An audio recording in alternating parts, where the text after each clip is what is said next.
আজকে রান্না করব চিকেন বিরিয়ানি। চিকেন বিরিয়ানি খুবই মজার। এটা যে কোনো দিনই খেতে ভালো লাগে, বিভিন্ন অকেশনে, ছুটির দিনে, বৃষ্টি বাদল দিনে স্পেশাল হিসেবে আমরা বিরিয়ানিকে প্রাধান্য দিই। চিকেন বিরিয়ানি খেতে যেরকম মজার হয়, রান্নাটাও হয় খুব শর্টকাটে। আমার তো মনে হয় বিফ বিরিয়ানি বা মাটন এগুলোর চেয়ে চিকেন বিরিয়ানি রান্না করাটা বেশি ইজি। চলে যাই মূল রেসিপিতে। প্রথমে আমি একটি দেশি মুরগি নিয়ে নিয়েছি। মুরগির মাংসের টুকরাগুলো একটু বড় বড় করে পিস করে নিয়েছি। এখানে আমি রসুন পেস্ট, আদা পেস্ট,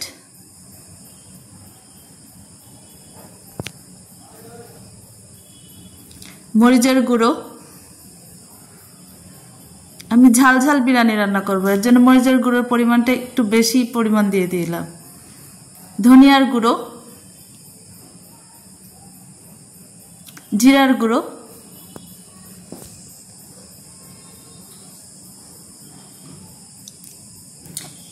এলাচ, হালকা করে একটু মুখটা ফাটিয়ে দিয়েছি, দারচিনি,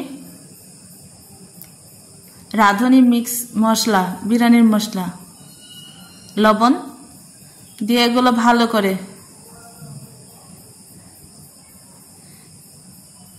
মাখিয়ে নিচ্ছি। তবে এখানে আমি টক দই ইউজ করেছি, এটা স্কিপ হয়ে গেছে আর কি। সরিষার তেল দিয়ে দিলাম। এখন আমি পেঁয়াজ কুচি অ্যাড করলাম। পেঁয়াজ কুচিগুলো ভালো করে লাল লাল করে ভেজে নিব। ভাজা কমপ্লিট, উঠিয়ে নিচ্ছি। এখন আমি আলুগুলো দিয়ে দিচ্ছি। আলুগুলো এরকম সাইজ করে কেটে নিয়েছি। এটা অপশনাল, ইচ্ছা করলে দিতে পারেন, না হলে না। হালকা একটু লবণ দিয়ে একটু ভেজে নিলাম। খুব বেশি ভাজা যাবে না, হালকা একটু লাল লাল হলেই উঠিয়ে নেবেন।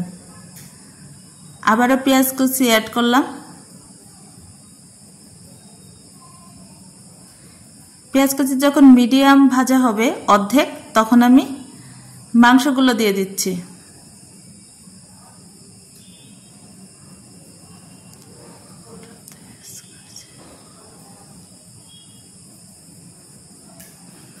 মাংসগুলো ভালো করে কষিয়ে ভেজে নেওয়া লাগবে। এখন আলুগুলো অ্যাড করে দিলাম।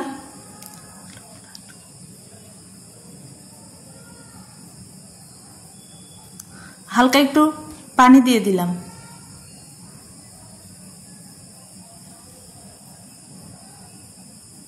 বারবার ভালো করে নাড়াচাড়া করে কষিয়ে নিতে হবে। মাংসগুলো খুব ভালো করে কষাতে হবে। মাংসগুলো দেখুন লাল লাল হয়ে গিয়েছে। এখন আমি ঢাকনা দিয়ে প্রায় 10 মিনিটের জন্য রেখে দিয়েছি। ঢাকনা উঠিয়ে দেখছি যে মাংস প্রায় লাস্টের দিকে মানে হয়ে গিয়েছে। এখন আমি চাল অ্যাড করব। পোলার চাল খুব ভালো করে ওয়াশ করতে হয়। পোলার চালের মধ্যে অনেক নোংরা থাকে। ওয়াশ করে আমি পানি ঝরানোর জন্য ঢাকায় রেখে দিয়েছিলাম প্রায় 20 মিনিটের মতো। কারণ চালের মধ্যে পানি থাকলে কিন্তু ভাজা যাবে না, তাহলে বিরিয়ানিটা ঝরঝরে হবে না। ঝরঝরা বিরিয়ানি করতে অবশ্যই পোলাও চালের দিকে নজর দিতে হবে। এটা প্রায় 10 মিনিট ভেজে নিতে হবে। তারপরে আমি এখন গরম পানি অ্যাড করছি।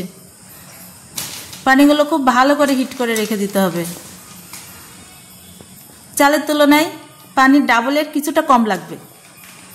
মনে করেন 5 পট যদি চাউল হয়, পানি লাগবে 8 পট। ভালো করে নাড়াচাড়া করে দিলাম। এখন আমি গরুর দুধ দিয়ে দিলাম। এটা আমি খুব ঘন করে জাল দিয়ে রেখেছিলাম। কাঁচা মরিচ অ্যাড করে দিলাম।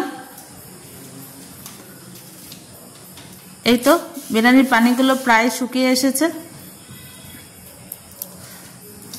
বিরিয়ানি রান্না করতে বেশি সময় লাগে না, এটা খুবই তাড়াতাড়ি হয়ে যায়। এবং চুলার হিটটা মিডিয়াম থাকতে হবে।